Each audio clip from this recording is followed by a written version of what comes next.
যখন শুরু করেছি তখন ওরা আসেইনি ফিল্মে। আজকে 36 বছর ধরে আপনাদের সামনে কাজ করে যাচ্ছি। এবার ঈদে আসছে রকস্টারের সাকিবের সাথে আমার কাজ আসছে। আমি মঞ্চের মেয়ে, আমি থিয়েটার কর্মী। কখন রোজি সিদ্দিকী হয়েছে আমি জানি। আমি বেড়াতে ভালোবাসি, আমি সমুদ্র ভালোবাসি, আমি ভ্রমণ বিলাসী। নিজের বিনোদনের জন্য অবশ্যই ভ্রমণ অনেক প্রয়োজন।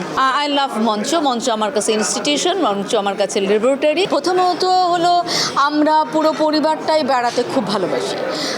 ধরেন বাঙালি মেয়েদের বা বাঙালি পরিবারের অনেকের অনেক শখ থাকে। আমার সারা জীবনের শখ পৃথিবী ঘুরে দেখা। তার মধ্যে নিজের দেশ ঘুরে দেখার মতন আনন্দ তার দুনিয়াতে আমার মনে হয় না কারো কাছে কিছু আছে।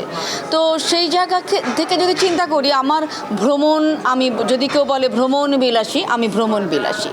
সেই যখন ছুটি রিসোর্ট আমাদের সাথে যোগাযোগ করলো, আর ঢাকাতে যে গাজীপুরে ছুটি রিসোর্ট আছে সেখানে আমার বাচ্চারা সবসময় ওর বন্ধুবান্ধবরা নিয়ে যায়।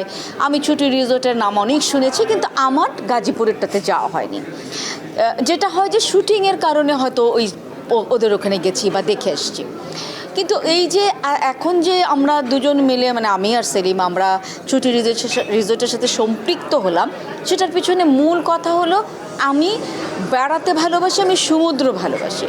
যেই মুহূর্তে শুনলাম কক্সবাজার, তখন আর লোভটা সামলাতে পারলাম না। মনে হলো না, এখানে অবশ্যই আমি একটা শেয়ার নিব, এবং আমি চাই যে ফিউচারে আমার বাচ্চারা বা তাদের পরের জেনারেশন সবাই সমুদ্র সৈকতের পাশে থেকে নিজের জীবনটাকে আনন্দময় যাতে করতে পারে, আমার পাশাপাশি আমার সন্তানেরাও, সেই চিন্তা করে আমি বিষয়টার সাথে সম্পৃক্ত হয়েছি। আর আমার বিশ্বাস যে, আর পডকাস্টের কথা বলছেন, এখন তো একটা পডকাস্ট সিজন চলতেছে, সব জায়গায় পডকাস্ট হচ্ছে। তো ওরা এই উদ্যোগটা নিয়েছে, ইটস গুড। দেখবেন পডকাস্টের সুবিধা হলো অনেক স্ট্রেট কথা মানুষ স্ট্রেট ওয়েতেও বলে। সো আমি আরও যদি বিনোদনের অনুষ্ঠান আসে, এখানে যারা যারা আছে তারা মোটামুটি বেশ দেখলাম কালচারাল মাইন্ডের এবং খুব অ্যাক্টিভ আমার মনে হয়েছে। তো তারা বিভিন্ন কিছু চিন্তা করবে, নতুন নতুন বিষয়ে এনে যদি আপনাদের সামনে এই ভ্রমণটাকে বা রিসোর্টটাকে আরও পপুলার করতে পারে, সেটা তো একটা ভালো উদ্যোগ। আমি সবসময় আমরা যেহেতু আজকে ওদের ব্র্যান্ড অ্যাম্বাসেডর হিসাবে সম্পৃক্ত হলাম, সো আমি ছুটি রিসোর্টের জন্য যতটুকু যা করা যায় মানুষের কাছে আরও যত পৌঁছানো যায়, যে ভ্রমণে আসেন, বেড়ান, পৃথিবীতে কাজ পরিশ্রম সব থাকবে, কিন্তু নিজস্ব সময় কাটানোর জন্য, নিজেকে বিনোদন দেওয়ার জন্য, শুধু নিজের বিনোদনের জন্য অবশ্যই ভ্রমণ অনেক প্রয়োজন। তো বাঙালিদেরকে যদি উদ্বুদ্ধ করতে পারি, বা প্রবাসী যারা আছেন তাদেরকেও যদি আমরা এখানে ইনভেস্ট করবার জন্য উদ্বুদ্ধ করতে পারি, আমি সেটা অবশ্যই করব। এবার ঈদে আসছে রকস্টারের সাকিবের সাথে আমার কাজ আসছে। সাকিব ছোট, আমরা যখন শুরু করেছি তখন ওরা আসেইনি ফিল্মে। ওর সবচেয়ে ভালো দিক হলো বড়দেরকে রেসপেক্ট করতে জানে। আর ওর সাথে আমি সেলিম, আমরা একটুখানি পারিবারিকভাবে খুব ভালো একটা রিলেশনশিপে আছি বা কথাবার্তা হয়। And he is so nice one, আমার ভালো লাগে ওর ওয়েল বিহেভ। সবচেয়ে বড় হলো বড়দের সাথে রেসপেক্ট করে কথা বলতে জানে। আই হোপ যে বাঙালি একটা ভিন্ন গল্পের সিনেমা দেখবে। আমরা গত ঈদে আপনারা সবাই খেয়াল করেছেন যে ছবিগুলি রিলিজ হয়েছে, প্রত্যেকটার মধ্যে ভায়োলেন্স ছিল প্রচুর, এবং মানুষ এটা নিয়ে অনেক কথা বলেছে যে এত ভায়োলেন্স দেখতে ইচ্ছা করে না, এত ভায়োলেন্স ভালো লাগে না।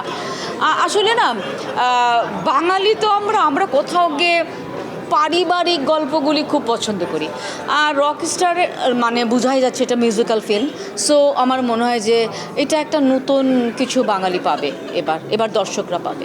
ফিল্ম আমি এটাই করেছি রকস্টার এবার। আর আমার প্রচুর নাটক হবে এবার ঈদে, প্রায় 6-7টার উপরে ঈদের নাটক। তো কোনটা ওটিটিতে যাচ্ছে আমি ঠিক বলতে পারছি না, বাট করে যাচ্ছি, স্টিল শুটিং চলছে। আমি মঞ্চের মেয়ে, আমি থিয়েটার কর্মী। আমি কখনোই যখন মঞ্চ শুরু করি, কোনো দিন ভিজুয়াল মিডিয়াতে কাজ করবো এটা আমরা ভেবে কখনো আসিনি। কখন রোজি সিদ্দিকী হয়েছে আমি জানি না, বাট আমি প্রাউড ফিল করি, আমি থিয়েটার করি। সামনের মাসে আমার একটা শো আছে, পঞ্চনারী আখ্যান। আবার আমি চাবো যে দর্শকরা মঞ্চনাটক দেখুক, এবং নেক্সট মান্থে জুলাই অগাস্টে আমি আমেরিকার আটলান্টাতে আমার শোটা হবে পঞ্চনারী আখ্যান। আমি জুলাইতে চলে যাচ্ছি আবার এই শোটা করবার জন্য। আই লাভ মঞ্চ। মঞ্চ আমার কাছে ইনস্টিটিউশন, মঞ্চ আমার কাছে ল্যাবরেটরি। আমি মনে করি আমি যে রোজি সিদ্দিকী স্টিল আজকে 36 বছর ধরে আপনাদের সামনে কাজ করে যাচ্ছি, এত বছর আমার বাপের বাসায় থাকিনি, তো আপনাদের সামনে আছি। এই যে সাহস, এই যে আমার পথ চলা, এটার পিছনে পুরোটাই কৃতিত্ব হলো আমার থিয়েটার। আমার খুব আফসোস হয় যে আরও 10টা বা 15টা বছর আগে কেন এই এখনকার পরিস্থিতিটা আসলো না, তাহলে হয়তো আবার নায়িকাই করতে পারতাম। তো এখন যেটা হচ্ছে যে রকস্টার করছি, আমি জানি যে আমার ক্যারেক্টারটা ডিফারেন্ট, এটা আমার করার কথা ছিল না। ওরা অনেকের কাছে মানে চেষ্টা করেছিল চরিত্রটা করার জন্য, কিন্তু ওরা ফেল করছিল, পাচ্ছিল না। তো লাস্টলি ওরা এমনভাবে আমাকে ধরলো যে আপনি ছাড়া সম্ভব না, আপনাকে এটা করে দিতেই হবে। তারপর আমি করতে গেলাম এবং আমি চাই যে দর্শক দেখুক। আমি নিজেও এখন পর্যন্ত দেখিনি। আমি 20 তারিখে ডাবিং করব, সো আমি বুঝবো যে আমি কি করেছি, আর দর্শকরা দেখে বলুক আমি কেমন করেছি। ঈদে রকস্টার আসছে, তো আমরা জানি যে রোজি সিদ্দিকী আসলে রকস্টারে আছেন। চরিত্র নিয়ে আমরা কোনো রকম ভাবে বলবো না, কিন্তু আমরা চরিত্রটার নামটা পেয়ে গেছি ইতিমধ্যে। সেখান থেকে যদি জানতে চাই, রকস্টারে এই যে বলছিলেন যে এক রকমের ভায়োলেন্স দেখতে দেখতে আমরা পেলাম, সেখান থেকে রকস্টারে আজমান একটা ডিফারেন্ট গল্প বলার চেষ্টা করেছে, এবং আমরা দেখেছি শাকিব খান একটা বড় রকমের এফোর্ট তিনি দিয়েছেন অনেক। হ্যাঁ, তো সেখান থেকে ঈদের সিনেমা হিসেবে আরো কয়েকটা আসে, রোদ আসছে, তারপর আমাদের এরই মাঝে বনলতা সেন ঘোষণা দিলেন মাসুদ হাসান উজ্জ্বল ভাই তিনি আসছেন। তো এই যে সময়টা যে আসলে আসছে বা মানুষ সিনেমা দেখতে হলে যাচ্ছে ঈদের সময়, এটাকে একজন অভিনেত্রীর জায়গা থেকে কিভাবে দেখেন? কারণ মাঝখানে আপনি কিন্তু বলছিলেন যে সিনেমায় একটা মানুষের বিতৃষ্ণা ছিল মাঝখানে, হলে মানুষ কম যেত, এই জায়গাটা কিভাবে দেখেন?